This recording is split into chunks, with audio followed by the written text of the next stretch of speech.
It's your boy Kim the Poet. Na leo niko na piece of poetry. Take a look. Sina piece, hata kidogo sina piece. The only piece niko nayo ni ya Peace Tree Network. Cheki manze. Usinigeuzie mgongo. Sika hapa kuangalia reaction yako. Nimekuja kusaka solution about hii human trafficking. Aliambia kuna job opportunity. Akantajia madola na ma-EU eti mshahara wangu utakuwa malaki. I feel like I'm lucky. Few months later, nilikuwa ng'ambo. Juni jambo pia nilitamani kutoka kitambo. Nimechoka na maisha ya ufukara. Acha niende ni hustle. Maisha yangu isimame imara. But kwa ground vitu different. Ile job opportunity nilisign contract kwenda kufanya security ili turn up kwa ushenzi. Sasa niko na 12 month. Nikielezea pengine mtasema ni muongo. But the truth is, nafanya kazi 24/7 lakini hakuna malipo. Hakuna pesa na save, nimeturn up kwa slave. Imagine. Hivyo ndo wana behave. Na nilisikia wakisema my organ part pia ni important kwao. Kuna vile zitawasave. Imagine. Hivyo ndo wana behave. Walai niko stranded, sina communication. Hakuna vile nitafika kwa embassy na sina details. Hakuna vile message itafika kwa my country. Hakuna vile message itafika kwa my family member. Na remember, hili jambo ni urgent. Lakini siwezi trust hawa ma-agents. Wako hapo wamekalisha vitambi kwa viti, badala wazipeleke kwa stove. Wako hapo wamekalisha vitambi kwa viti, watching news, pretending they feel immersed to the victim. And yet they know what they are doing. Faida gani upeleke mtoto wa mtu atolewe macho? Faida gani upeleke mtoto wa mtu atolewe figo? Faida gani upeleke mtoto wa mtu atolewe maini? Faida gani upeleke mtoto wa mtu akuwe slave just for benefiting yourself? Faida gani? Vinohava gava sijui kama mkawea. Wallahi hili jambo sio fair. Msilichukulie kama nguo za kongowea, asubuhi mko nazo jioni mnazitoa. Daily we are losing your citizen. Nilisikia jana kwa Citizen. Sasa sitafuti kazi, natafuta solution. Hata kama ita take how long, juni haki yangu ni haki yangu kwa na long life. Hakuna vile utanichukia daima na nakuambia ukweli. Nasaka solution. Sisi hatukatai kwa ajili ya ndoto zetu za msingi. Hatusemi no, wanapopanda hizo ndege wanawaza kwamba huko mbele kuna utajiri mkubwa, kumbe ni giza tu. Wanapopanda hizo ndege wanawaza kama huko mbele kuna utajiri mkubwa, kumbe ni giza tu. Ladies and gentlemen, my fellow panelists, welcome this morning to our panel discussion, whereby the program alone is in Plot Daily Discussion, brought to you by Peace Tree Network, and is powered by Global Initiative Against International Organized Crime. Trafficking causes a lot of effect in the community, and not only in the community, to the person, to the individuals who have been involved in it. Madam Anokelo, please, what are some of these effects that the individuals who are involved in trafficking, and more especially sex trafficking, undergoes through? Okay, we have so many effects brought about by sex trafficking, to be specific, and this ranges from physical, emotional, and psychological. Let us, a good example is our brother here, Mr. Eid. When Eid was in Kenya, before he moved to that other country, there was that life he was used to. Now removing Eid from the normal environment, going to a new place with a new culture and everything, psychologically, that is so tormenting and very heavy on his side. So when a girl or a boy is being trafficked for the purpose of sexual, let me say, sexual benefits, this person, let's go back even to the age. How is the girl sexually okay to be moved from that place? Was she prepared psychologically? This is the work you are going to do there. You know, in most cases, these people, they are being told lies. They are being promised heaven and earth. So when you reach to that situation, you find everything is completely difficult for you, from the food, the living standard, the social life. This person goes back like somebody who has never, it is the first time the person is entering the world, into this world. So removing the older self into this new normal is psychologically heavy on this person. You will find this person is withdrawn. This person starts hating himself. He becomes or she becomes hopeless. Without getting early intervention, like the social support we are talking about, Yes. we can lose the whole generation. Yeah. So it is diverse. And so to bring that person back to normalcy, it is not a one-day activity or one-day work. The person has to be self-aware that whatever is happening to him or her has really affected him psychologically, mentally, or emotionally. And it is not the individual himself, the victim, even the where he has come from or she comes from.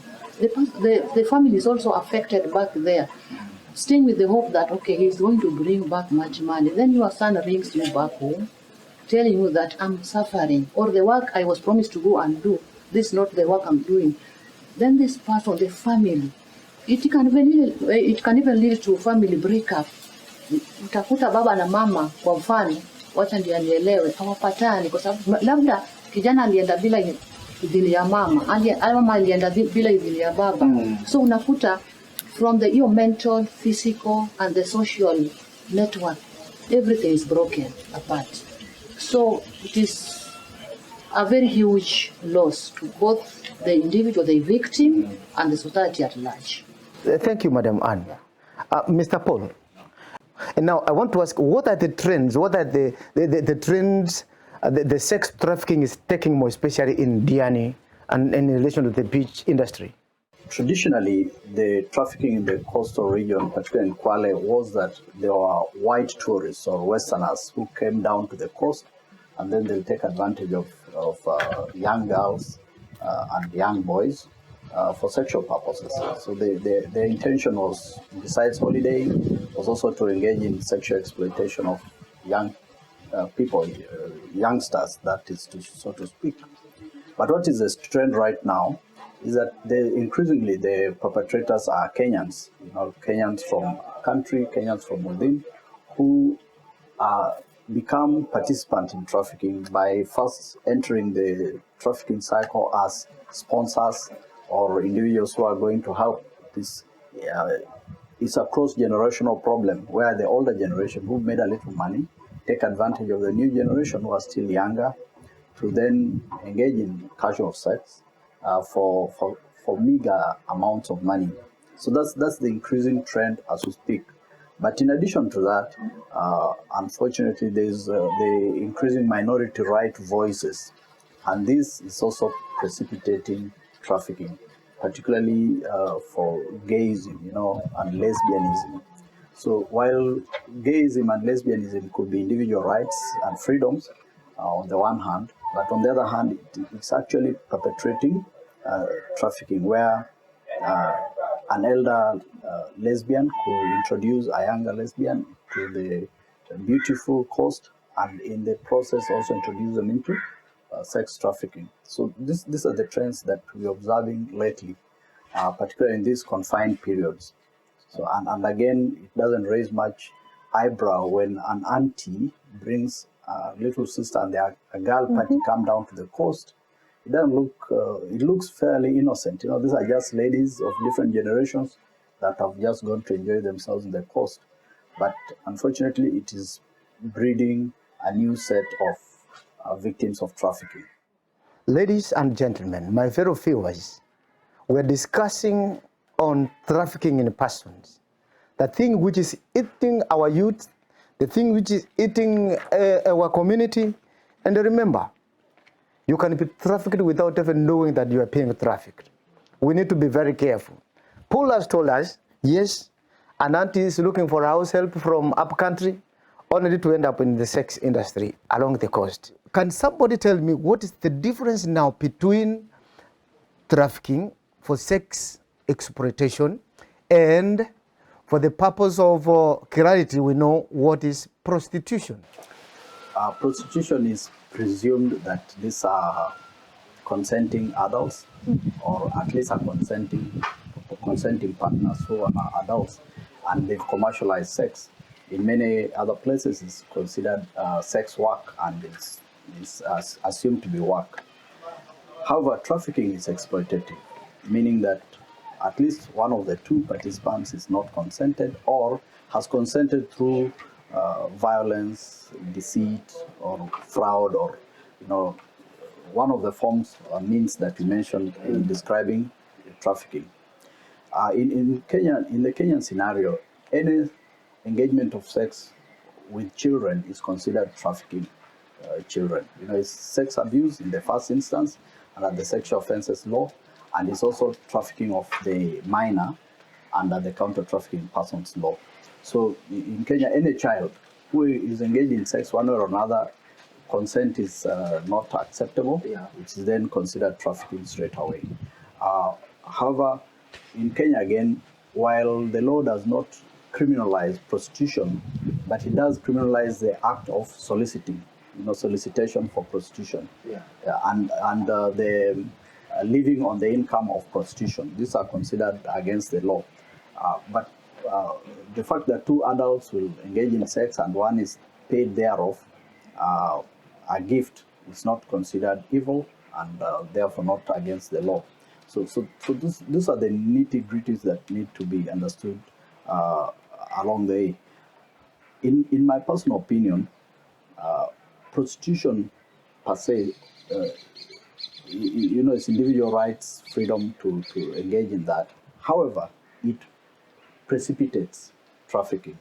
It encourages the recruitment of minors into the trade, and therefore it precipitates it. What does the law say, Mr. Paul? What does the law say about trafficking? The Sexual Offences Act 2006 is the law that actually seeks to prevent the exploitation of any person, whether you are a victim of sex or not, including attempted sexual exploitation. So that act, the Sexual Offences Act, protects mainly women and children from sexual acts. If you read the law, it predominantly protects women and children from sexual exploitation. So the law came in part to help in addressing issues of human trafficking for sexual exploitation. And therefore it meant that for any sex to take place, it had to be among adults, consenting adults, and not children and adults. So that's one of the biggest gains that were made.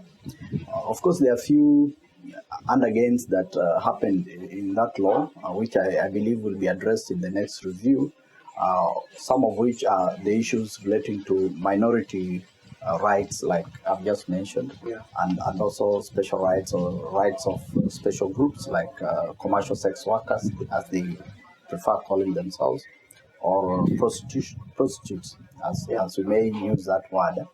So it is this law that within it, has the rights of commercial sex workers, because they believe that they are consenting adults and therefore they could not be considered victims of the same. However, this law also protects prostitutes. For example, it will not be possible for a person to go and rape a prostitute because that's her job. She can take you to court and she'll say you attempted to rape me or you actually raped me because there was no consent. But you cannot say in defense that, look, this woman, this is her job. This is what she does every day. So why would I be raping her while she does this every day? And again, that law, as I've mentioned, did not quite cover the area of men facing similar offenses, particularly young men who may be victims of the same. Thank you, Mr. We will be capturing about the gaps which exist in the law, but there's something that we needed us to discuss also about the Counter-Trafficking in Persons Act, which categorically, thank you, Mr. Paul, which says anybody who is involved in planning, anybody who is involved in transportation, anybody who is involved in receiving, even in harboring, and then anybody who is going to use that person for the purpose of sexual exploitation, the end point qualifies the process. So all will be charged with the Counter-Trafficking in Persons Act. So sometimes it is very clear that anybody who is planning, who is used to transport, who is used to receive, who is used to put up for something that is in process, then if the law comes and proves that he is going to use the victim for the purpose of any exploitation, then he will be charged under Counter-Trafficking in Persons Act. What are the penalties which are enshrined in anybody who's who's found guilty of trafficking in person? What the law says about the punishment? Let me just answer that question. Unfortunately, it is the very definition of the act of trafficking that makes that law very difficult to enforce. Exactly. And therefore, it has become even very difficult to enforce it because let's get a classical case of a person who's been trafficked. For instance, our colleague here maybe has been deceived that there's a very good job in Qatar. So the person who's committed this offense and who should be before court is the broker who came to see him. But then the gentleman will be transported by country bus from Ukunda to Nairobi, and by Kenya Airways from Nairobi to Addis, Qatar. And then from Qatar get Qatar Airline. And, these guys are transporting him. And the only guy who knows what he was doing was wrong was the guy in Ukunda here who was lying to him. So by the definition of that law, it means all these transporters and whoever receives him in Nairobi, even for brief, it could be his uncle, who keeps him for 3 days, should be charged under that law. But in this case, they cannot get charged, and that's why that law, in its own definition, has made it very difficult to prosecute. Yeah. And it is indeed the reason why when I describe the law on trafficking, I always avoid the classical definition of the law. I simply say whoever had the intention to exploit him, whoever exploited him, that is the trafficker, not the people who facilitated or who had no idea that the guy was a victim of trafficking. Or even he himself had no idea until he now finds himself in the Middle East that, oh, now I'm a victim of trafficking. Yeah. So it is the person who is exploiting in the Middle East who is the trafficker. And that's really how the law should be. But by definition, all these traffickers always get off the hook by giving that technicality that, I was just a taxi driver. I removed him from his hotel room to the airport. Yeah. So I know nothing. And probably it is that the taxi driver is the guy who was arrested, take him to the airport. So, even the other country. Yes. So, but anyway, when it comes to penalties, the penalties against trafficking are very huge. They are very heavy. If you are the average penalty is 30 million shillings and as many years in prison. You pay one of both. And, that's very heavy. And so, again, when you look at the average trafficker in Kenya has brought their daughter from a country to work as a domestic laborer in Mombasa, and you're saying, this was just an innocent case. Now, how do I charge 30 million? So the reasonableness of the matter makes the case, they say, no, this matter is not that serious. Or a broker who has gone through an uncle of Edie and made Edie going, now you say, now how do I charge Edie's uncle 30 million for just introducing him to a job? So those are the weaknesses of the law of the Counter-Trafficking Persons Act 2010. And also now, Madam Wanjiru, look here, they're saying, not unless you prove that this process the end result was exploitation. So it makes it easier for the perpetrators. They have brought a person from Busia all the way to Nairobi, Mombasa, then ending up in Ukunda for the purpose of exploitation. This person is found in your house, not yet introduced in the same business. Will they qualify to call that one a trafficking case? And will they qualify to call that because exploitation has not taken place? So, as Paul is saying, the definition kills this process at the word go. Because for the purpose of exploitation, if nothing less than what is exploitation then? This one was taken and it was exploited just because it was given work which was not actually, was not promised. And at the end of the day, he was exploited. But now, if you cut short the process, then will we be qualified to call that one sex trafficking? Well, a good analogy there. I want to say, based on my work experience in the office that I've been working as a paralegal, I think one clear thing has been Kwale has been or is a source. It is also a destination, an exit route, and we have had so many cases, but unfortunately, even whereby we were to go to the court on the basis of a trafficked child especially, it never saw the light of the day. Reasons because we never had enough evidence to prove that this person or this girl or this young boy was trafficked.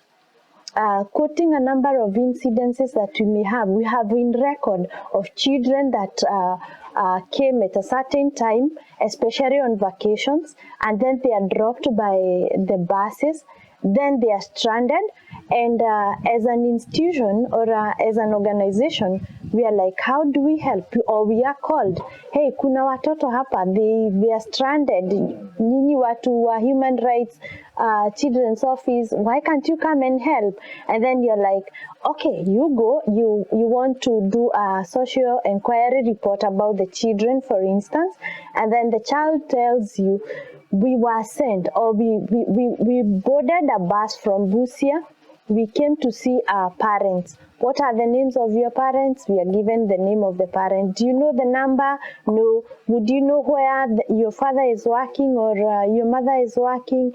Yes, she used to work in a certain hotel.